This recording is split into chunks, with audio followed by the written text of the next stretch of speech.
started.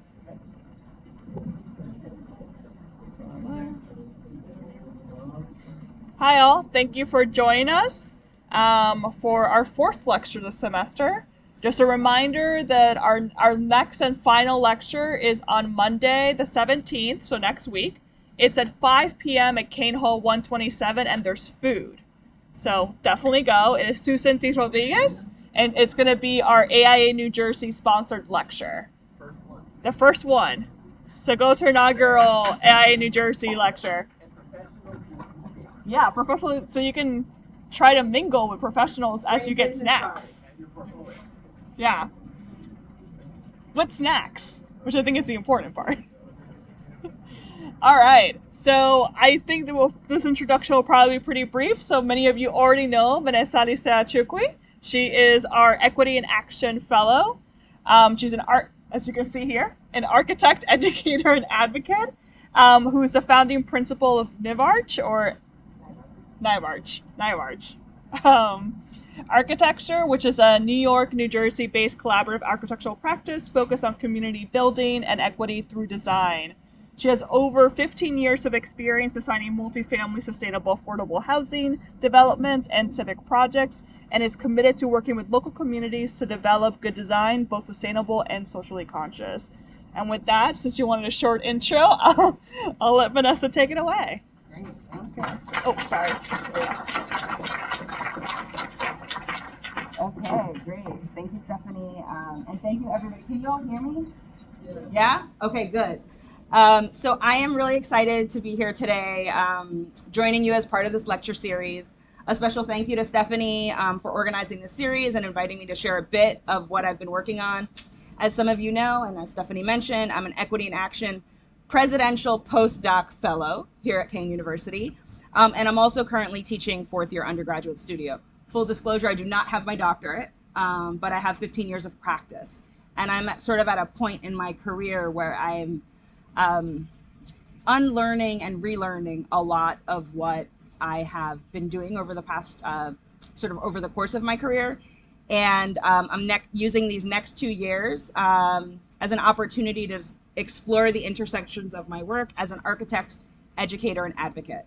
So this is a combination of a series of different things that I've been working on. And a lot of it is still a little raw, right? So some of it is sort of a little bit about me, and then other is a little bit about what I've been researching, and then I sort of end with some next steps. And hopefully we can have a little bit of a conversation, have some questions afterwards. It'd be really great. So again, my name is Venesa Alicea-Chuqui, and I'm founding principal of NIVARCH Architecture, a New York, New Jersey-based collaborative focused on building community and equity through design. So I'm Nuyorican, I'm Puerto Rican, but I'm born and raised in New York. I spent my summers in Puerto Rico on a farm in a house built by my grandfather and my uncle, who's an architect. I'll talk a little bit more about how this impacted my career path later. But in addition to being a registered architect in New York and New Jersey, I'm also an educator and one of the core initiators of Dark Matter U, a network of educators, researchers, and practitioners dedicated to anti-racist design, justice, education, and outcomes in the built environment and beyond. I'm an advocate for design justice, and I'm very active with the American Institute of Architects and the National Organization of Minority Architects. So a little quick background of where I spent most of my career. Let's go. Dattner Architects. So I don't know if any of you have heard of Dattner Architects, but for 11 years of my career, from 2007 to 2018, I worked at Dattner Architects, which is an award-winning civic architecture firm in New York City. Most of the work that I did was in New York. I participated in the design and construction of over 20 projects in that 11 years, ranging from schools to community centers, and have developed an expertise in sort of multifamily residential. Specifically affordable, supportive, and transitional housing. I was also a founding member of some of the Sustainable Practice Group, of the office's Sustainable Practice Group, and various mentoring and professional development initiatives to support sort of office culture. I was there when the firm was 60 people, and now it's about 120, right? So I left about 4 or 5 years ago when I had a series of career transitions or personal transitions. I got married, Hurricane Maria happened in Puerto Rico. I decided that I wanted to take some time to sort of reorient and redirect my practice which is when I started my own practice. So one of the more notable projects that I've worked on is called Via Verde. This project was the result of the New Housing New York Legacy Project. This is what I worked on while I was at Dattner Architects. It's one of the reasons I went to Dattner, and I had an opportunity to actually to work on it after sort of through, when you think about design of project, I worked on it from design development through construction administration and post-construction. And it called it, so my beautiful nightmare. But it was the New Housing New York Legacy Project was an international ideas competition launched in 2007 as part of the AIA 150 Legacy Project. So the AIA was celebrating 150 years. As I mentioned, I'm very active with the AIA, so I was involved in a lot of the background work that was the competition that led to this as a built project. And in fourth year of architecture school, I actually participated in the New Housing New York design competition as a fourth year student when it was an unbuilt project. So this is the result of years of sort of advocacy work that people had been working on to really look at what a prototype and sustainable affordable housing could be. I joined the team at the tail end of design development in 2009, worked on the development of construction documents, and stepped up to lead the final phases of construction when the project architect left the firm. He actually left to work for a developer now. I was thrilled to have the opportunity to work on the built project, and I do truly feel it as my legacy project as well. In my opinion, one of the biggest unsung successes of Via Verde was the interagency collaboration in taking the project from design through construction and having all the agencies, this is New York City agencies, really vested in one bigger vision. This process has influenced my advocacy efforts to encourage opportunities for architects to partner with agencies and city initiatives for research projects which can create positive impacts for the city, advancing sustainability and resilience goals of the building and design industry. So, one other quick project that I worked on is called Wishfish at 108. Wishfish stands for the West Side Federation for Senior and Supportive Housing. This is one of the last projects I worked on when I was at Dattner. And it was actually quite controversial. The meeting, one of the photo in the upper corner was a community board meeting. This was the site of 3 existing parking lots or parking garages in the Upper West Side on 108th between Columbus and Amsterdam in New York City, Manhattan. And the community really did not want to get rid of their parking. And the community also really needed senior supportive housing. So it was a really interesting and difficult debate. I was really fortunate to work on it in the beginning of sort of the first few phases of the project. It's currently built now, but it provides housing for over 200 seniors in Upper Manhattan. So it's a really, really great initiative, but I think for me, it opened up my eyes into sort of the dilemma that we have as architects as sort of navigating the different powers and needs of community. And so that's something that I think is really important, and hopefully you all get a chance to sort of tackle that in your work as well. Ooh, sorry. These are a snapshot of some of the projects I've worked on while I was at Dattner, all of which were in New York City, except for one, which is in New Jersey. So I mentioned I'm an advocate, and I think one of the things that I've really been focused on over the course of my entire career since I graduated from architecture school in 2005, and even while I was a student, is really understanding who and what we are as a profession of architecture.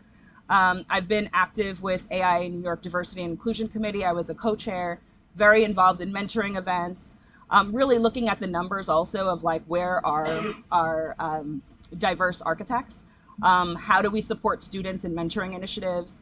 And, who are the architects that we teach about? So there's a picture here of a street renaming in Harlem of J. Max Bond Jr. Way, which is on 162nd and St. Nick. And J. Max Bond Jr. was an African-American architect in Harlem who really inspired me in my practice. He worked with the community and he was an educator. And I really think, this is the first architect I've seen that has a street named after them in New York City, and he's Black, and it's really, he was a dean at my alma mater at City College of New York, and he is somebody who really sort of influenced me. So I think it's really interesting to see how the people who inspire us keep having impact. So in 2017 or 2016, there was an election, and this is, I would say, like the beginning of where certain things started to transition for me. I became I was involved with the Diversity and Inclusion Committee, and there was a National Day of Action through a collective called Design as Protest. And it was really what it was a way of getting together and looking at how, what our role is as architects, and looking at design justice issues in the built environment. And we had a workshop at the Center for Architecture in New York City, and we had only about 30 or 40 people attend. But it was really such a powerful experience for me to be able to have sort of intergenerational conversations, looking at important issues of things. The issues that we were discussed were sort of self-generated and co-created through the entire workshop. So a lot of my work right now is really been rooted in advocacy and community work. And part of what I've been sort of struggling with over the course of the last 5 years is that for over 11 years, I was working in traditional architecture, which is sort of brick and mortar architecture. And I'm realizing that I care more about people than buildings. And part of it has been looking at how do I transition and understand the role of us as architects in influencing the built environment and the harm that sometimes is caused by some of the work that we do. So in 2018, I got invited by AI National and Brian Lee from Co-Locate in New Orleans to organize a Design Justice Summit. We brought together 24 advocates, 5 experts. It was a course of 3 days, really looking at a mission of growing a diverse community of public interest design leaders with capacity to shape the future of the profession towards equity.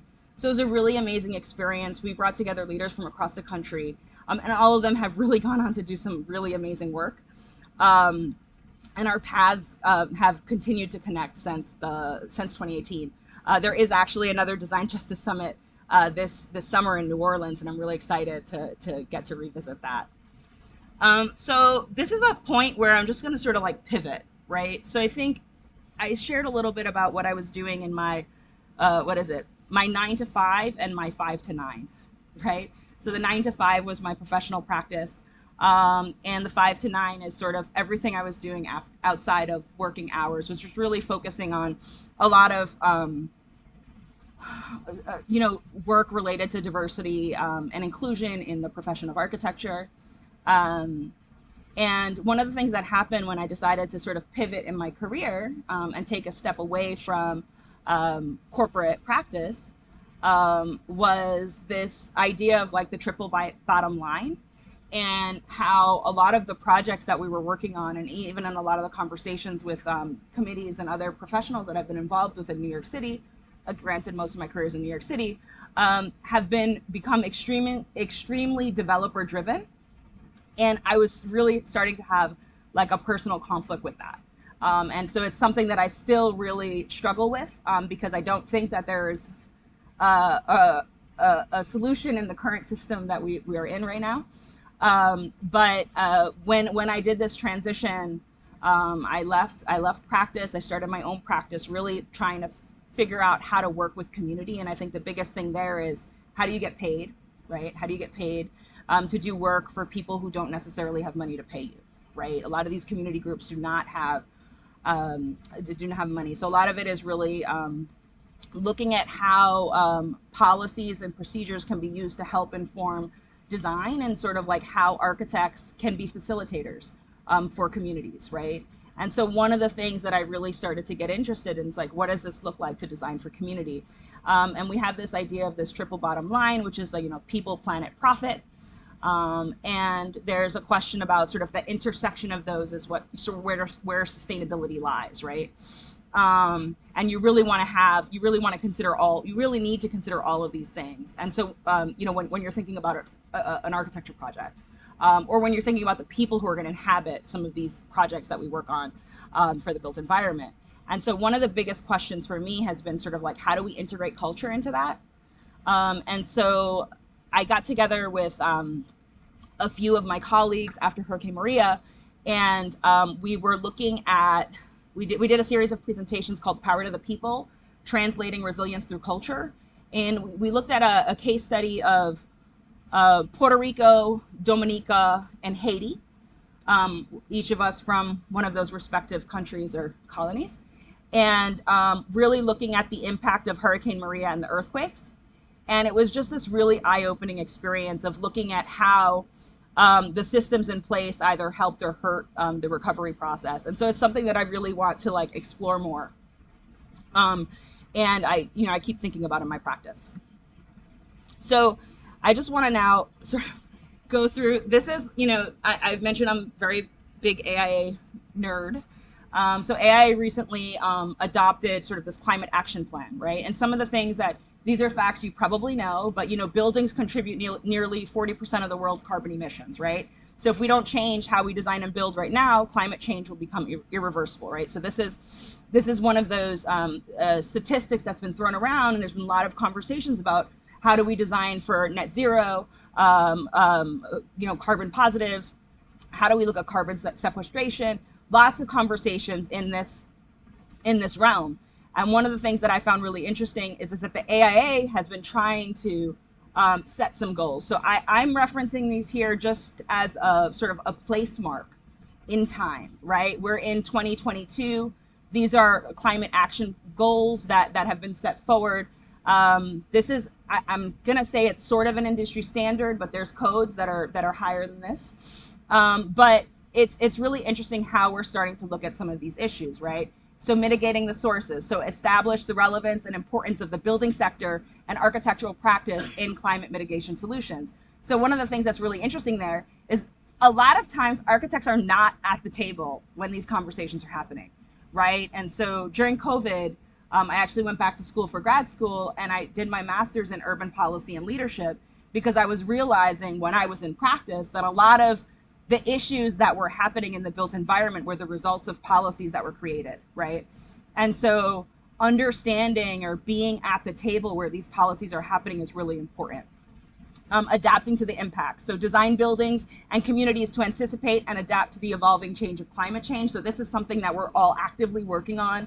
And there's countless natural disasters literally every day now that you keep sort of hearing about, the tornadoes or earthquakes or hurricanes or floods.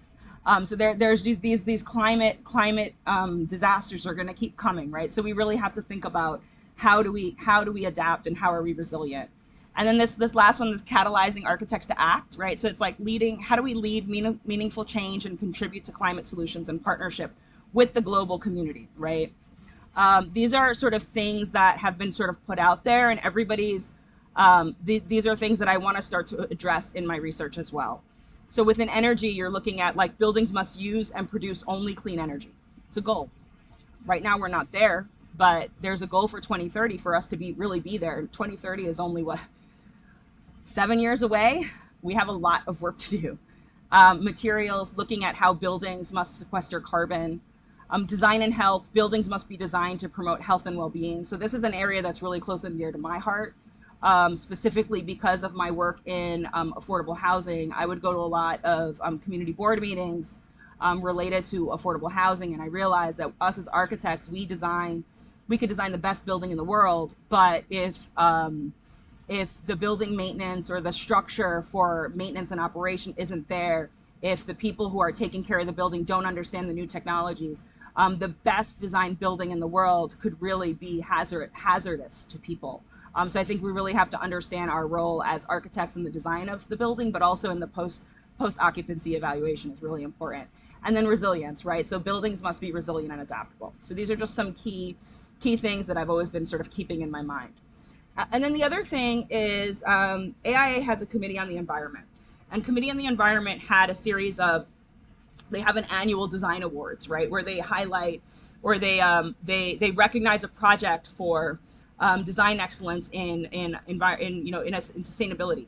And one of the things that AIA did when they were looking at sort of transitioning their or prioritizing climate action goals was to integrate what is called the design excellence framework into all of their awards now. right? So anybody who submits for a design award now has to look at, and you can look at the website. I encourage you to look it up because they actually have a ton of resources on each of these areas.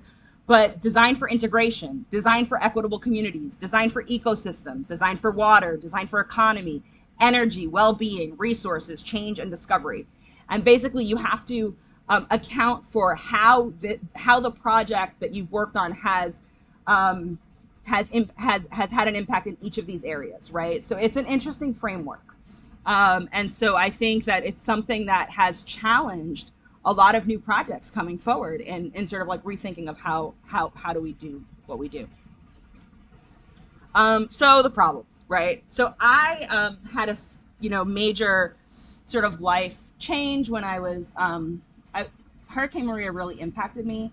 The house that I grew up in Puerto Rico in my summers was destroyed during Hurricane Maria. This is a house that my uncle and my grandfather had built.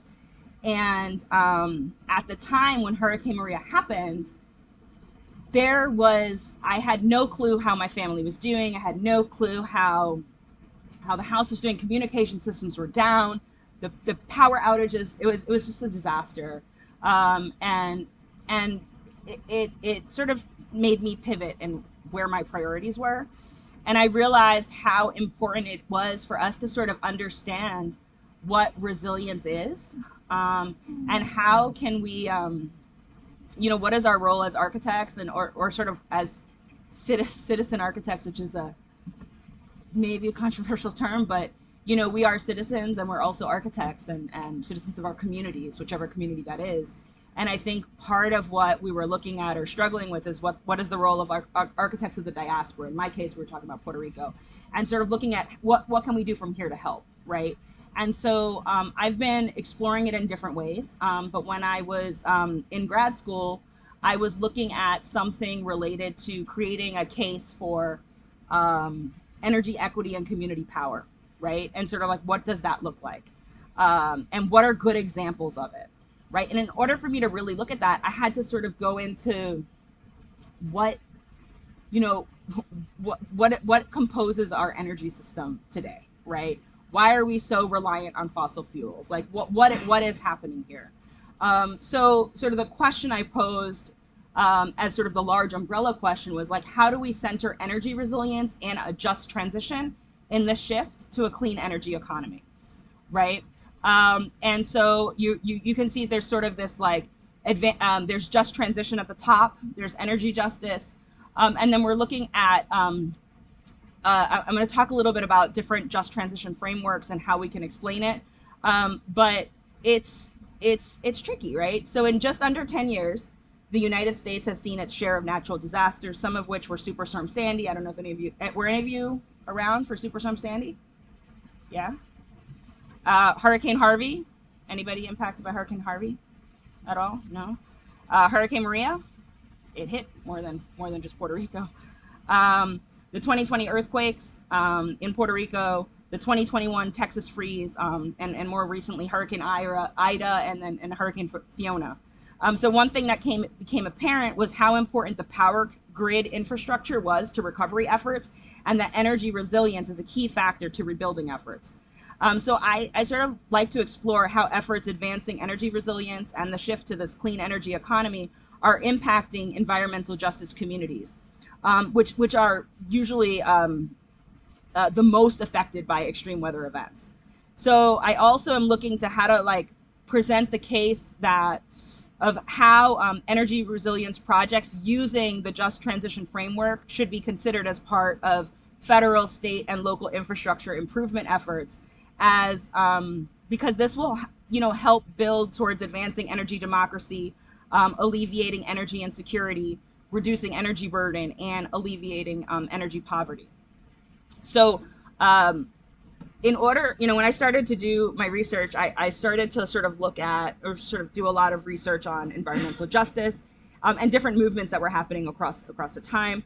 I did a lot of work, a lot of research related to like what was happening in the 1960s in New York City.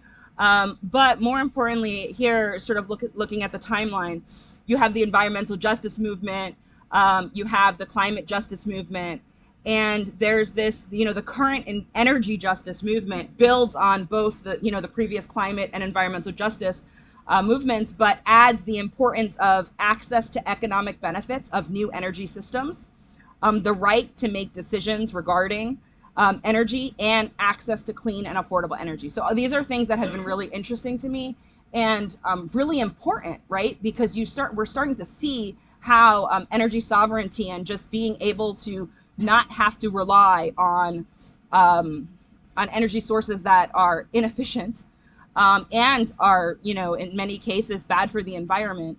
How can we start to design for that? So this is something that I've been really sort of exploring. So the concept of the just transition. Is anybody familiar with just transition as a concept? Two? Okay. So there's like probably going to be a few slides related to this. There's different ways it's been coined and talked about. But it was, this diagram here is adapted from the Climate Justice Alliance, and it refers to the just transition as the shift of political and economic power from an extractive economy to a regenerative economy. So through this lens, there's an opportunity to consider distributional, procedural, and restorative justice as part of recovery, rebuilding, and achieving energy justice. So the approach where frontline communities are centered and able to respond, recover, and rebuild after a climate disaster has come to be called a just recovery.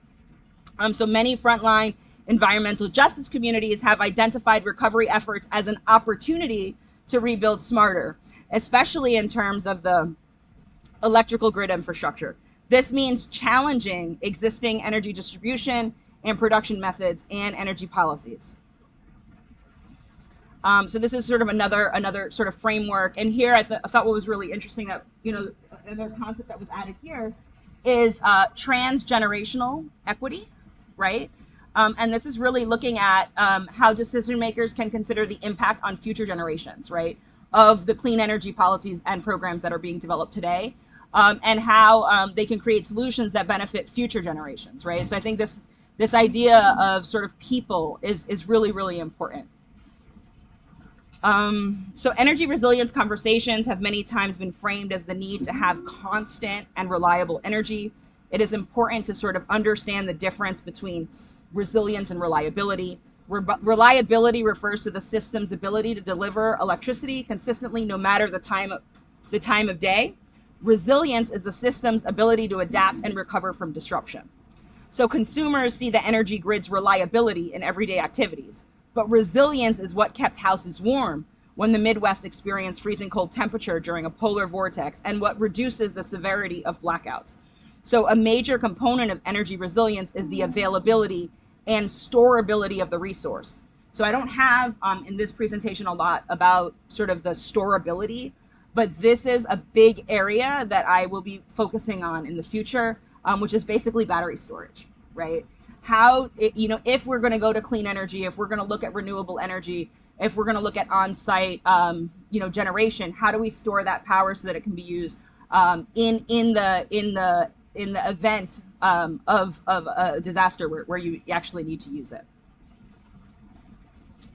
So, so this is a picture of the first time I presented. I presented this presentation, Power to the People, which is not the presentation I'm showing now, but a different one. This is the one related to Haiti, Dominica, and Puerto Rico, and really looking at the different impacts and responses and recovery efforts between the three different countries. And it really is really interesting because with Haiti and Dominica, or Dominica specifically, Dominica was destroyed by Hurricane Maria. But one of the things that happened was they were able to get water back online or quicker than Puerto Rico, specifically because they didn't have the same dependencies, and they had already built in sort of redundant ways of accessing water, right, than Puerto Rico had. So I think one of the things that I hope to explore more is what are lessons that can be learned from indigenous cultures, third world countries, the global south, in how we can design for resilience, and how we can really sort of understand and meet the people where they are in developing these solutions, because the people do have to be part of the process. So first I want to talk a little bit about Hurricane Maria. I took a lot of slides out because the devastation was rough. I want to try and keep this a little bit more positive. So, Hurricane Maria hit Puerto Rico in 2017. The total losses from the hurricane were estimated of upwards of, $91.6 billion. It was a Category 5. Interestingly enough, Hurricane Fiona, which hit, last year, was a Category 1 and knocked out the island's power. Right? Just to give context, right? The energy grid and the energy infrastructure in Puerto Rico is beyond need of repair. And one of the things that happened or is happening is they're rebuilding exactly the same way. Right? And there's no large master plan for how to achieve certain energy goals. So it's been really interesting to follow what's happening, and I've been trying to look at how do we support it, and how can I support it from far away, because I'm not there, right? So shown here is the path of the hurricane through the center of the island, which landed a few weeks after Hurricane Irma. So it was back-to-back hurricanes. In regards to building damage, the purple pentagons represent non-repairable housing. Red triangles are roof damage. And in regards to geography, the green areas are rural, and light red would be considered suburbs, and yellow would be considered urban. One of the big things here that happened or is interesting is that the blue tarps were photographs of that when we were flying into Puerto Rico. There's still blue tarps that you see today, and that damage was from 2017. So it's tough. This is an image of the power outage, this is like a satellite image that was done, which is amazing to see that in July. This is the top photo is July, sort of the power, and then after Hurricane Maria, you can see it was literally knocked out for months, which was unfortunate. So this isn't moving, but this was a gift. But it's been really interesting to see sort of in the aftermath of Hurricane Maria in Puerto Rico, there's been a mass exodus, right, due to the loss of housing, work, and slow recovery. This is an exponential increase of an existing trend, which began in 2006 during Puerto Rico's economic crisis. So you could unpack this in many different ways. But there were 3.4 million living on the island before Maria. And in 2 years, there were approximately 3.2 million, with about 5.6 million in the US. These numbers are prior to the earthquakes of 2020 and prior to COVID-19. So it's important to understand that the sort of how this population shifts. And the Puerto Ricans on the mainland have been the biggest advocates to sort of grassroots recovery efforts, or advocating for some of the grassroots efforts that are happening on the island, but really pushing for more legislative aid, which in this current climate is really difficult. So then we have the earthquakes, right? So in January of 2020, there was a 6.4 earthquake, along with what was called an earthquake swarm on the south of the island. And power was lost island-wide immediately after the quake, specifically because you see where the orange cluster is on the south of the island. That's where the earthquakes were. Each dot represents an earthquake. So there was hundreds of earthquakes, and there's still earthquakes happening there. And we don't nobody actually knows what happened, but there was a fault line, something was activated, and now it's just constant. But on the south of the island was also where a major power plant was that supplied much of the electricity for the island. So you're thinking, you have an infrastructure that was destroyed during 2007 during the hurricane, and then you had these earthquakes, which just exasperated, the disaster. So these are sort of some maps, just sort of looking at the context of where sort of the power plant down here in the south is Costa de Sur is one of the major plants that was impacted. The super bright areas up there, that's the northeast is San Juan. Those are the areas that, probably the first to come back, right? A lot of the rural areas are still actively recovering. Okay, let's see. So I've been with a colleague of mine who actually also I used to work with at Datner, who started to do some research and is now also teaching, oddly enough. Um, we've been sort of looking at how to trace some of the different types of power systems that were in Puerto Rico. They had hydro energy, they have they have the no, they don't have nuclear, but they have really looking at what is happening on the island and um, how the sort of this power transmission lines by contractor, right? So this is looking at the different sort of in progress and complete and who was doing it. So it's been really interesting to start. We're still in sort of initial like just collection mode. Not we haven't even really gotten into analysis yet. But this concept of traces of power is something we're going to be talking more about in regards to how it impacts emerging technologies and how it impacts the communications systems that we're all extremely dependent on, right? So like if the power goes out, that's no cell phone, right? That's no Wi-Fi, right? So a lot of the recovery efforts weren't even able to happen because there was no way to get information out to people or to know which places needed help. So we've been working on sort of a timeline of what was happening within the different sort of types of energy.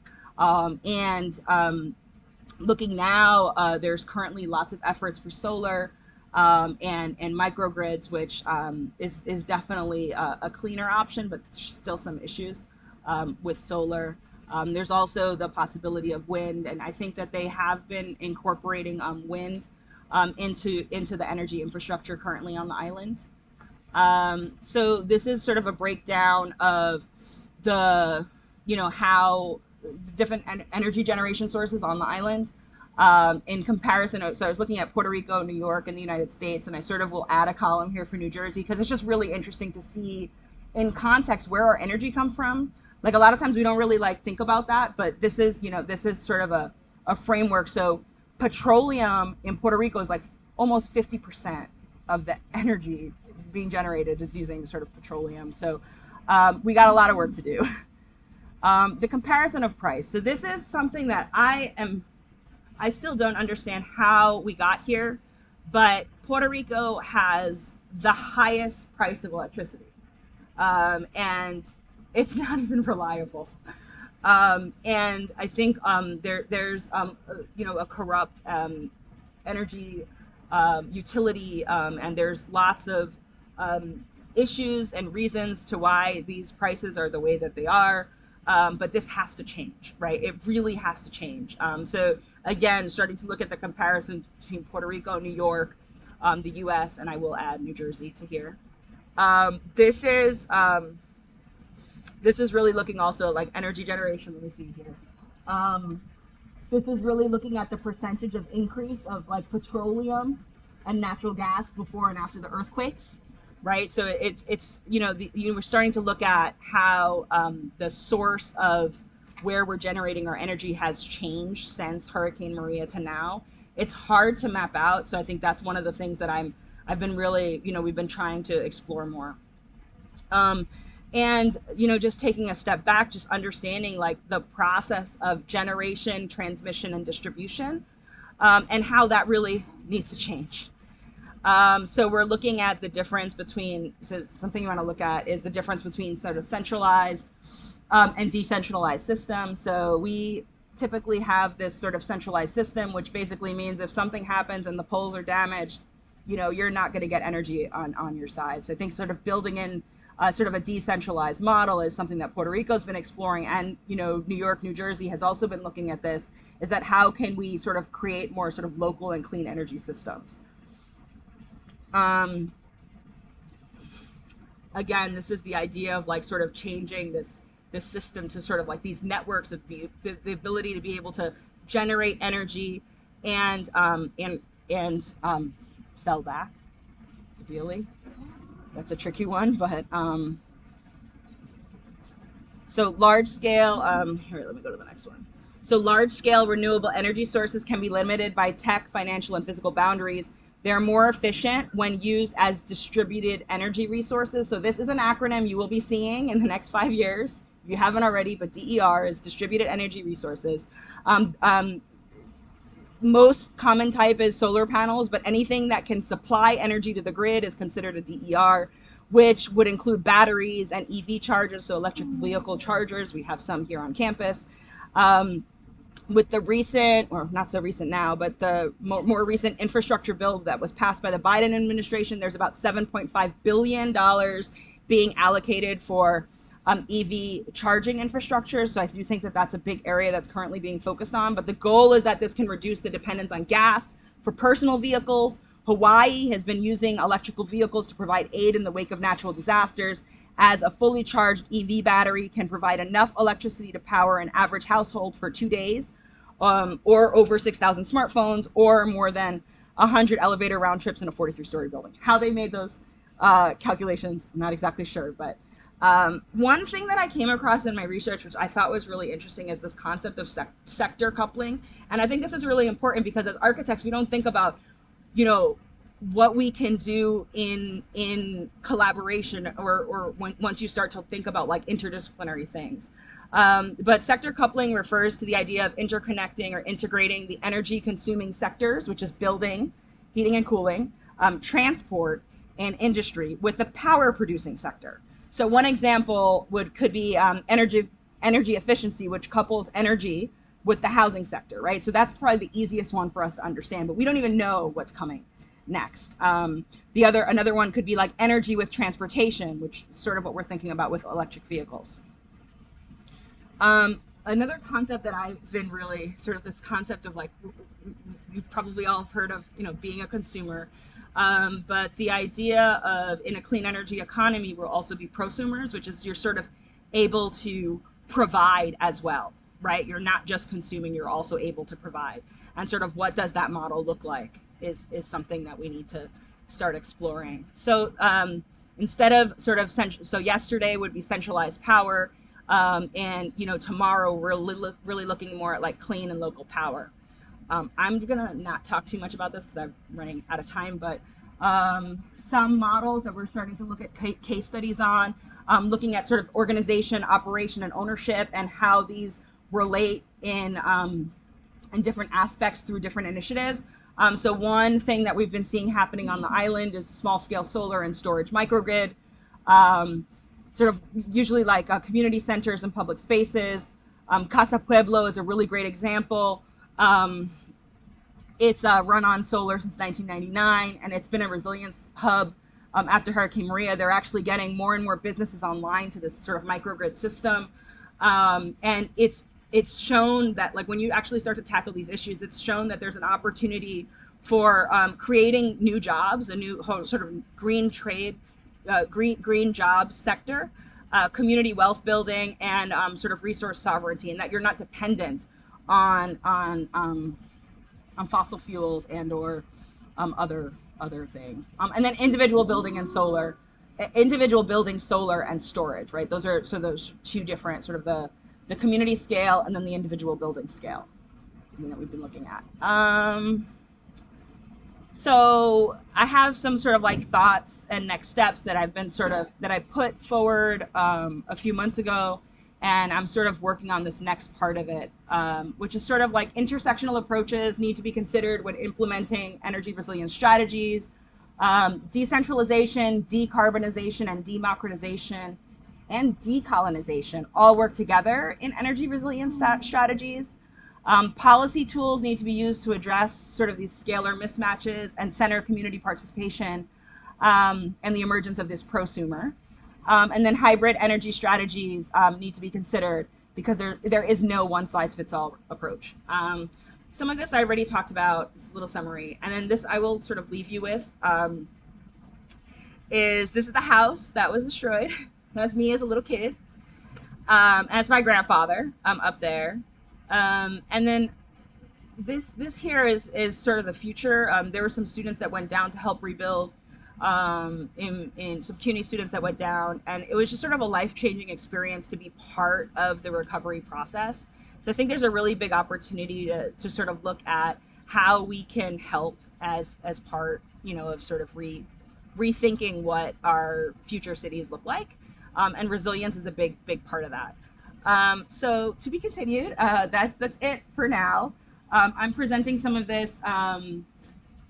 I'll be presenting something at the AIA conference coming up, really focusing on emerging technology and disaster recovery and design justice and sort of the intersection of that.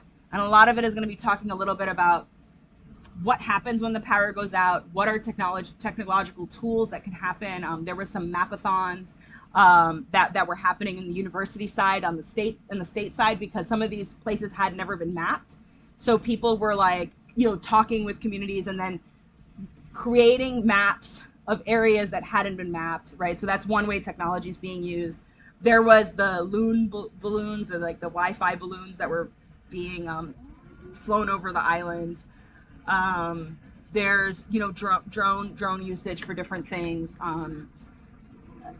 But I think the idea that as architects we don't always think about infrastructure, because that really falls under like engineering, I think is something that I've been really interested in, because we need to start thinking about how all these systems connect. And so yeah, that's a little bit of what I've been sort of working on, and I'm open for any questions.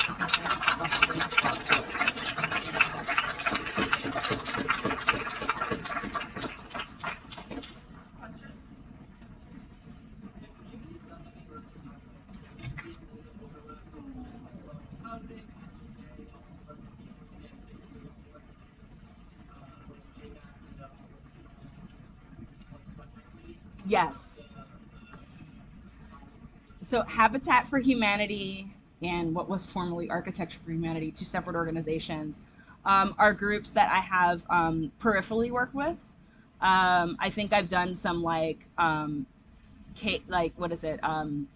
Specific projects for Habitat for Humanity when I was at Datner. They've done some work in New York and in Philly. Habitat for Humanity is interesting because they're like state by state, and so like the group in Puerto Rico is not affiliated with the group in New York. It's not affiliated really with the group in so it's been hard to like find who the right people are on the ground and what they're working on. And there is a question about sweat equity in how do we compensate people for labor and time that they're putting in, right? So I think part of it is a question in that as these recovery efforts happen, communities are fatigued, right? And they have people come and they promise things, but then the funding isn't there to actually implement the final product. So I think that's where I've been a little sensitive and looking at like what are the different groups doing, and I personally prefer partnering with the groups on the ground that are actively part of the local organizations or the local communities.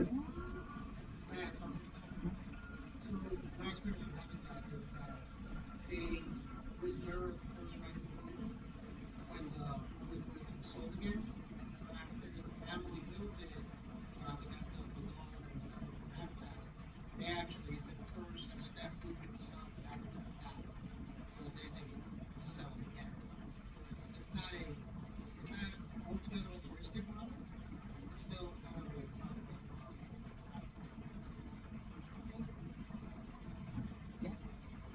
You used a word that we really don't hear very often in talking about architecture, which is harm. I was actually really glad that you could use it because I think it speaks to the need for us to sort of understand the context in which we do our work in companies. And the point I take away is that this real need for architecture to be engaged much more broadly in a different scale in infrastructure and other things. And I wonder, my own opinion is that sometimes we think that's an impossible task to achieve, and we fall back in what we do best, which is design, and that's potentially then harmful. Yeah. In the narrowness and the focus and prejudice.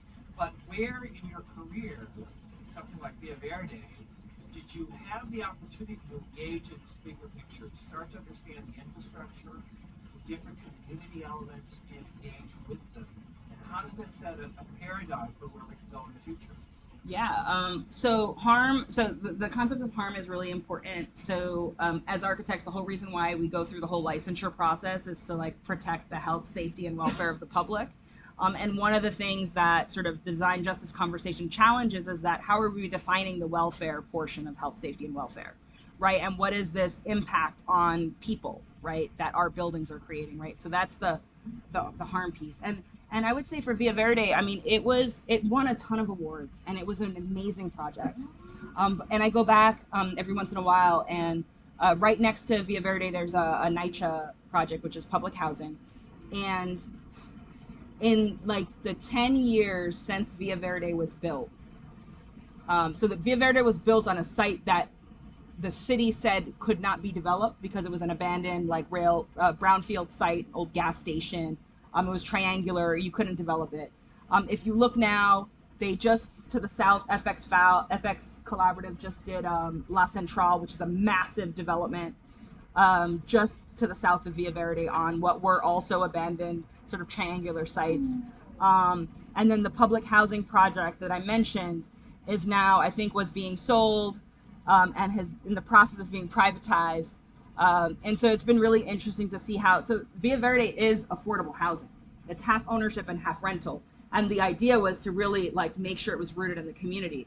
But we have seen in that process, property values and the neighborhood is changing, right? So this is a building that was done in 2012, right? And now sort of like 10 years later, I mean, the neighborhood, there's a lot of different things happening and there's major displacement. And that's part of a problem, right? Because we created something that we wanted to be for the community. And it's slightly controversial in whether it was or not, right? One of the things though that I thought was really powerful is we got one of the awards they gave at Via Verde on the 20th floor there of the tower sort of portion. There's a community room. So the best view in the building was given to the community, right? So in this community room, they had this award thing, and it was all like architects and planners and elected officials there, and the catering company was a local Bronx sort of catering company. And one of the jurors for the award was like, how, what does the community think about this project, right? And they were able to like call, like to sort of to ask this person, right? And it was really interesting because it was good and, good and bad, right? And I think all these projects have these, really good intentions, but, you don't even know what the consequences are. And it's just development as a whole, right? It's just, you want to design better, we want to be more sustainable, we want to be more resilient, but in that process people are going to be displaced. And so that's one of the things that I've been trying to really struggle with, is how do we design for people to like age in place, and it's hard because money rules right now. Yes. Okay.